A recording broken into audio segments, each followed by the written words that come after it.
My cheesesteaks on the Blackstone have improved drastically once I started wrapping them and got the griddle to the right temperature.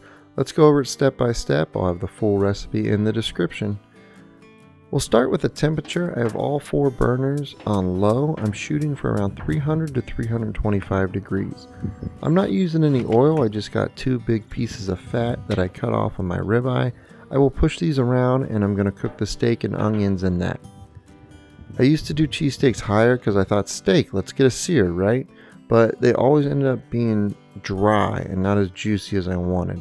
Then I saw a guy in a YouTube video who runs a shop in Philly say that he keeps his flat top around 300 to 325 degrees so they won't dry out and they kind of cook in their own fat. That made a lot of sense and it's great. It works well. Now I'll put my onions down first, and some of that beef fat has rendered out, and then I'll just mix them around really well.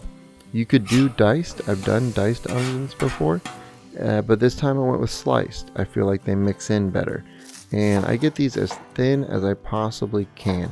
Instead of using a knife, I actually use like a potato peeler to get them super thin. You can just see here they're almost like translucent with how thin they are. You can almost see through them to my hand. A viewer told me this trick and I've been using it for cheesesteaks and onion burgers ever since. It works really, really well. I'd highly recommend giving it a try, especially if you don't own a mandolin. After a few minutes, I checked the temperature and we got a little high. Unfortunately, we're at 350.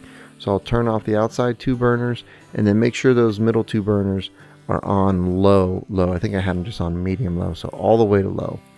This is why I like my 2-in-1 infrared thermometer from ThermoPro. This way I can get the proper temperature if I'm trying to do something really low like this and check it. And it also has a probe for me to check big cuts of meat like chicken or steak to get to the proper temperature. I'll move the onions over with 1 piece of fat and just let them kind of cook there on the right side where it's off. And then I'll put the steak down on the other side where I have the other large piece of fat. So I'm throwing that steak kind of right where that other burner is off, and then I'll kind of straddle between the on and off burners. The residual heat will come over and this will keep it nice and low, and I can move it around as need be. This is 1 pound ribeye that I put in the freezer for about an hour before I sliced it. It makes it easier to slice that way. I like ribeye, but any high quality steak will do. As you would imagine, the higher quality the steak, the better quality your cheesesteak you'll get. When I pull it out, I cut it in half, then I trimmed off those 2 big pieces of fat that you already saw me put on the griddle. The rest of the steak I am cutting as thin as I can. Get your best knife, make sure it's sharp. You really want to try to get this thin. Also, if you could ask your butcher, they may be able to slice it up for you.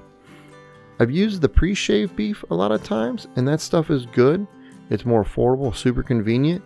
But in my opinion, if you want to try to get close to a really like Philly cheesesteak, you should get ribeye. That's just splurge for some ribeye. The pre-shaved stuff also is super thin and leaner, so it will dry out on you faster, just FYI if you use that. You can see I got a steak with a lot of fat and marbling. I'd recommend doing that. Don't just grab the first one you see, look through them, get one that you like the way it looks. I mean, steaks are like husbands. They're better with a little fat on them. And here's a close-up of my slices. Not perfect, but as thin as I can get them with a knife. Then I'll go ahead and put my pot of Cheez Whiz on the griddle. I also put 1/4 cup of milk in with this little container Cheez Whiz because I like it a little bit thinner.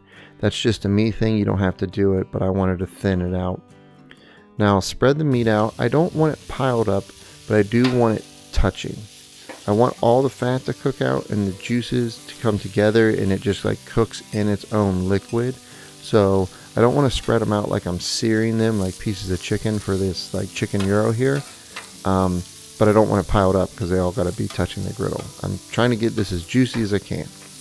Then we'll go ahead and start chopping and breaking it up with the spatula and the scraper. You could use 2 spatulas, but if you have one of these like putty knife, food grade Blackstone scraper things, I'd recommend that. It seems to work very, very well for breaking up the steak. Like I said, normally we do pre-shaved stuff because it's cheaper, but we got ribeye whenever we want to splurge on special occasions. Today we're celebrating because we just 2 weeks ago brought home our new child, our second son. So we have 2 boys. House is kind of crazy.